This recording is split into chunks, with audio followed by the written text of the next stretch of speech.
Hello everyone, this is your host Irsa Khalid and I welcome you all on DiploTV. Today we are joined by a very special guest, Dr. Shahid Butt, a seasoned businessman and diplomat whose work spans from trade to business to diplomatic relations over several decades. He has been serving as the Honorary Consul General of Ghana in Pakistan since 1995, contributing to the steady development of bilateral ties.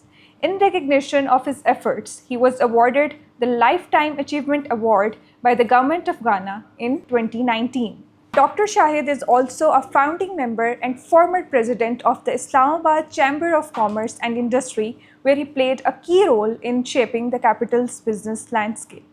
With more than 3 decades of involvement in Pakistan-Belgium trade relations, he has served as an economic advisor, contributing to stronger commercial engagement between the two regions.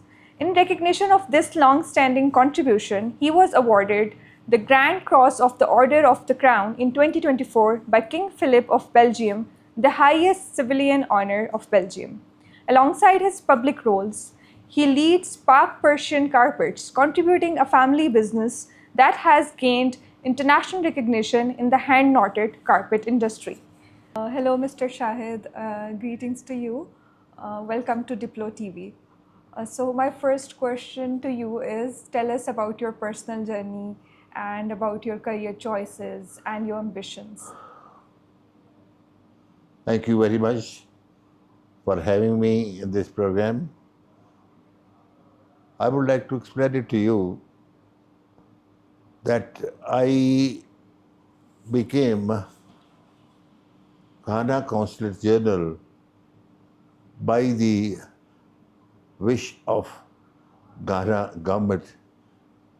It's a long time back when I was a president of Islamabad Chamber of Commerce, about 1992. And I was sitting on the seat and I heard a crying noise, and I sent my people to check what's going on. They came in and they said there are some few Ghanaian people, they would like to have a help. What kind of help? Okay, I inquired, I checked. It was they came to visit Pakistan, and one of their friend was overdosed with a drug and he died in a hotel. So I stepped into that and took the charge of this problem. Then I spoke to the Ghana government without knowing first time that I have this issue relating to your country, relating to one of your citizens. They said, send me the name, ID. So I did. They checked it and they said, yes, she's our citizen. And we have checked the parents and they have recommended that if burial is done in Pakistan. So I arranged all the burial in a Christian graveyard because he was a Christian boy. I sent the entire report. So that's how the friendship created. Okay. Again, they sent me some problem with the Ghana and Pakistan. I, with my own sources, being the president of Islamabad Chamber of Commerce and the business leader, it was easy for me to help them. So I did. Few days later, rather few months later, I received a telephone call from the Ministry of Foreign Affairs of Ghana government that they have recommended my name as a Consul General of Ghana in Pakistan, since they have no mission, no embassy, no consulate. So they have a lot of difficulty with the country, with the forthcoming problems. So if I can take as an Honorary Consul General, they'll be happy. So I consulted with my friends with the family, with everyone, and everyone said, you should take it. So that's how we became the Consul General of Ghana. So basically, your efforts and interests made them thought that you are the person for this role. They don't have any embassy Exactly. even now. Yeah. They don't have any consulate even now.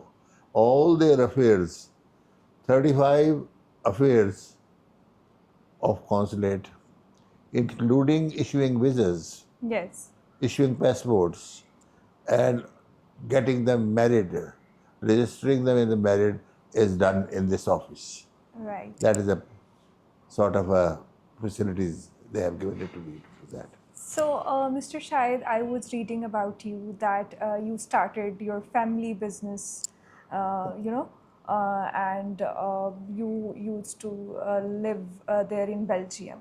So, we want to know about that part of your life, your personal journey. How did it started, and Well, the how, carpet business is my family business. Exactly. My great grandfather came from Kashmir in 1880 when there was a kind of a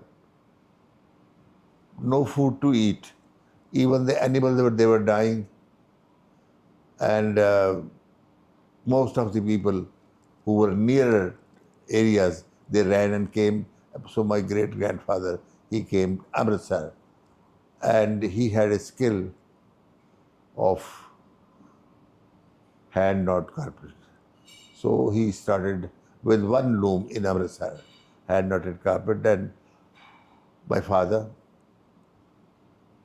And then Pakistan was created, and my father created the first handmade loom in Lahore. And when he died, he was in charge of 1,200 hand looms in Lahore. After my graduation, I entered into the business as a family business, and mashallah, got few successes. Then I was designated from my company to look abroad, so I chose Brussels. I was in Brussels for 6 years without knowing the law of the land, without knowing the roads of the lands, without knowing the language of the land. I did 6 years, very successful, 18 hours a day. And that was the time, no Friday, no Sunday. My wife used to say, when we'll have holiday? I used to say, one day it will come. You will say, go out. मर्द घर में अच्छे नहीं लगते. And that time will come, but let me work. So I did 18 hours a day. I got a big success. Used to sell about $2 million a week. I sent the money to Pakistan after selling it. So successful. So one of my client, honorable client, was the king, Okay. Belgium. We used to see each other every Sunday, and he used to treat me with a cup of coffee in the lawn. And the king now, Charles, that time he was a 10-year-old boy. Okay. So he was playing football in the ground, and me and king are talking. One day I said, Your Highness, there are two kings here. He said, what? I am king, not you. I said, I'm a king of carpets. You king of Belgium. He laughed. That's how journey started. Yes. And my father got ill, so I had to come back to Pakistan. I went to see the king and I said, look, I'm leaving your country. My father is ill. I have to go see. Oh, yes. That is the time he said, you're not leaving my country. You will be living in my country forever. I am nominating you as an advisor to the Belgium government for foreign Okay. trade. It was him who nominated as an advisor to the Belgium government for foreign trade. Everything being exported from Pakistan will go with my recommendation. Everything coming from Belgium to Pakistan with my signature. That's how I did for 12 years, that job. Anything else about Belgium? Uh, Not about Belgium, but about you, basically. Tell us about yourself. What were your interests as a, a young person, and where did you get your early education? And what were your ambitions? What you wanted to do When in I was a life? little boy, my mother used to tell us, after the school, don't come home, go to your father's factory. And when we'll send your lunch there, you have your lunch there. After having lunch, we used to go like a little pups behind our father when he used to take a round to the factory. उनके पीछे पीछे जाकर. And that is called orientation of business into your blood. That young boy who did this, he did his graduation from Lahore, and after the graduation, he did his PhD from Lahore, Moorland University, and many more things to be done. That is the education part. This has come from my mother, who taught us that you from school don't come home. Go and have your lunch with your father in factory, and then you go and have a round to the factory with your father. So it will come into your blood automatically. So it did work. Uh, I have read that you were one of the founders of Islamabad Chamber of Commerce. So tell us about that journey. What were the challenges and what motivated you to do that? Islamabad Chamber of Commerce, I was sitting in my office one day, and a few people came to me and they said, there is going to be Constitution of Islamabad Chamber of Commerce. I would like to have you an executive member. I said, okay. So they chose me the first of the executive member of the chamber, and I showed my work, gave them time, working very hard. When I joined it, it was only 80 members. And I tried to do very first year, 2,000 members we made. We involved the business community and industrialists and the traders into that platform. So उनकी एक आवाज़ निकल के हुकूमत के अपने काम करवा सके. So that's how it is.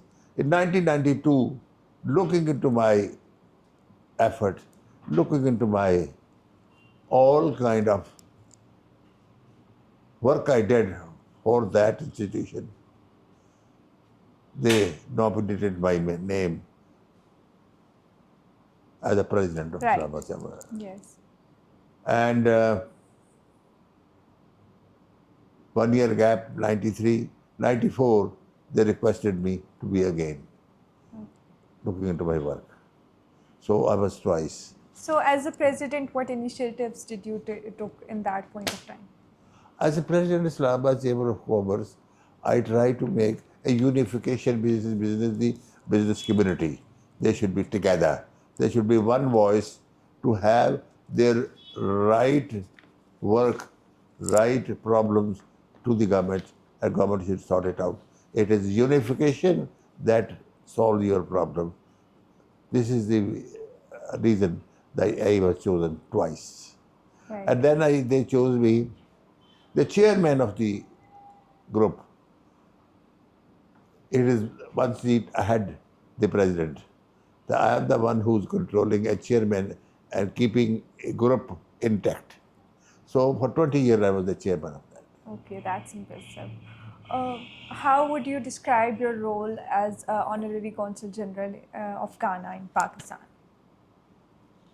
My role as an Honorary Consul General in Pakistan is that I am giving the maximum time out of my business to sort it out, the problem of Ghana in Pakistan, and to bring the two countries' problems together. Anybody who's traveling from Pakistan to Ghana for the business, I have to look after him. I have to sort it out his problems. And anybody who's coming from Ghana to Pakistan and he's looking some problem with the government of Pakistan, I try to help them.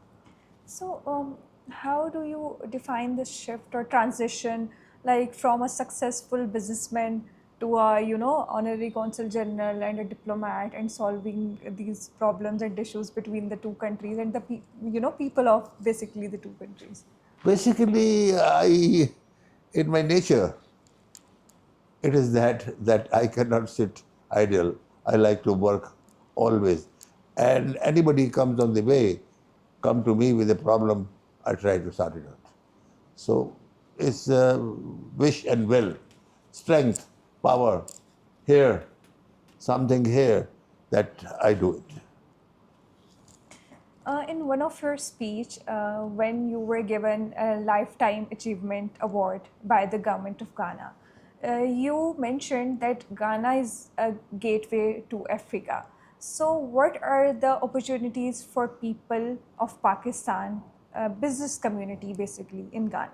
Ghana is the only country out of the African country where the law and order is intact. Right. Yes. And even by midnight, ladies are roaming around alone. There is no problem. While the other African countries, you do have a problem, unfortunately. So once you go to Ghana and visit and live there and do the business, you like to go other countries which are walking next to Ghana, not by train, not by air.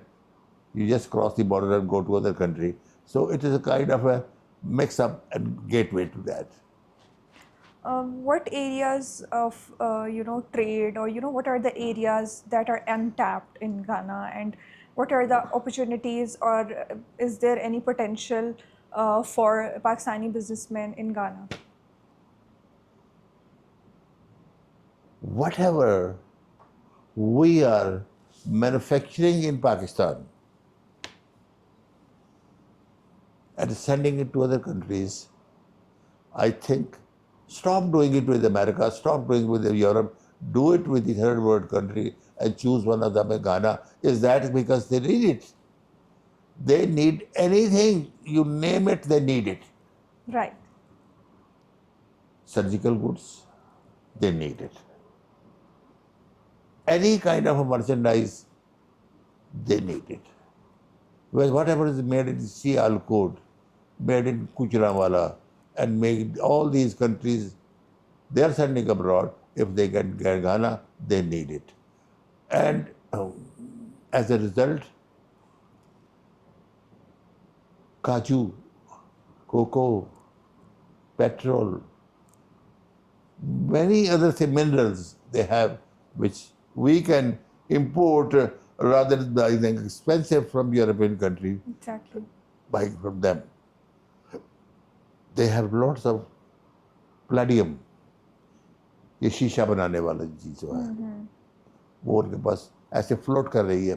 Ghana is also rich in gold, oil, Cocoa, gas. gold.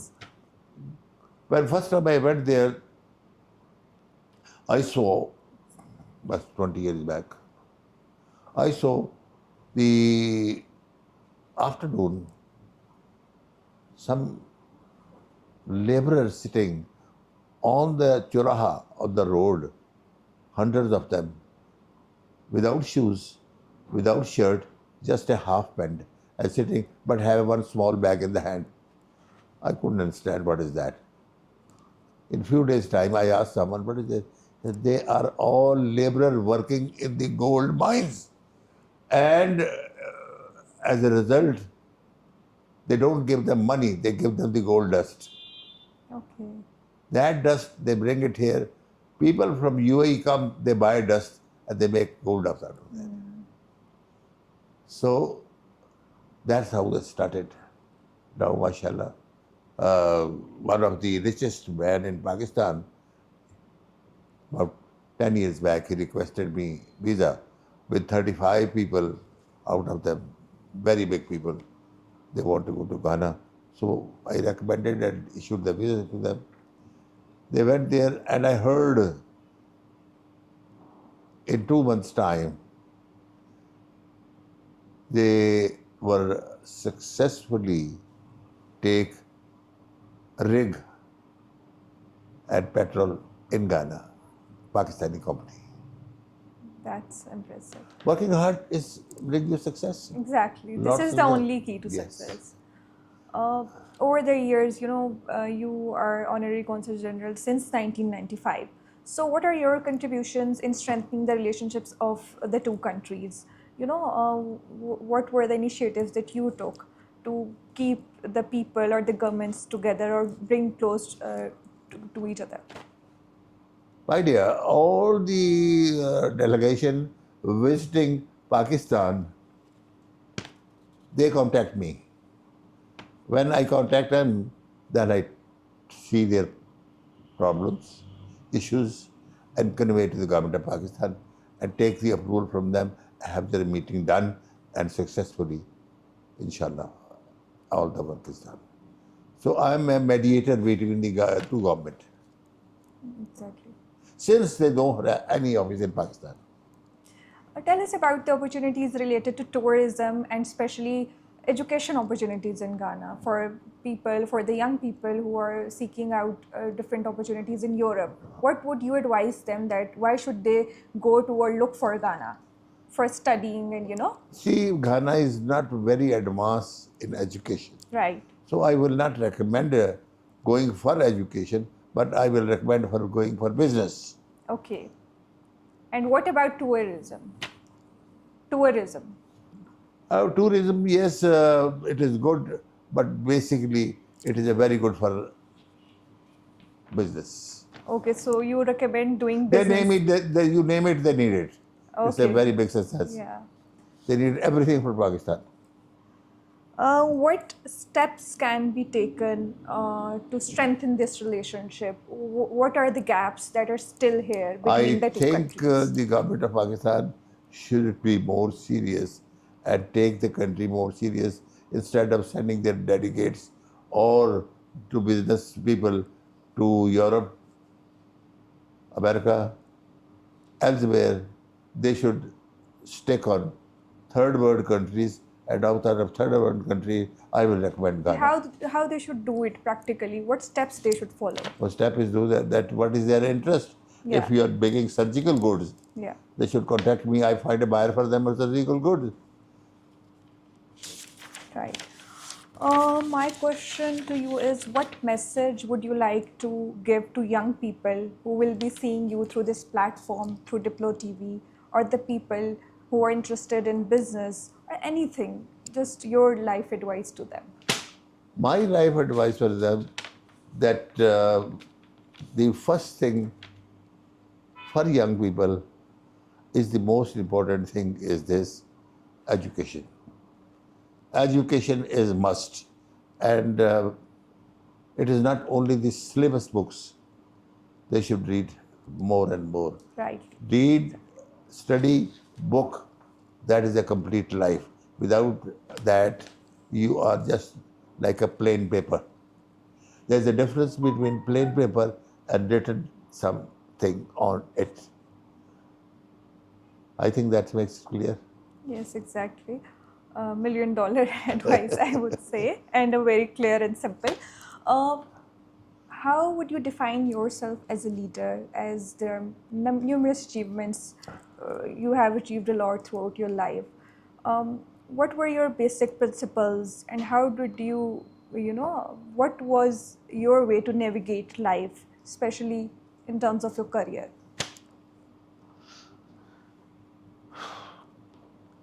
See, I don't know about others, but I have been always straightforward,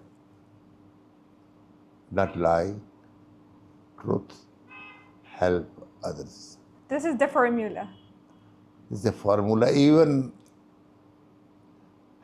as good, your good smile is a help. Helping with the money, helping with the hands, helping with other things, even a smile.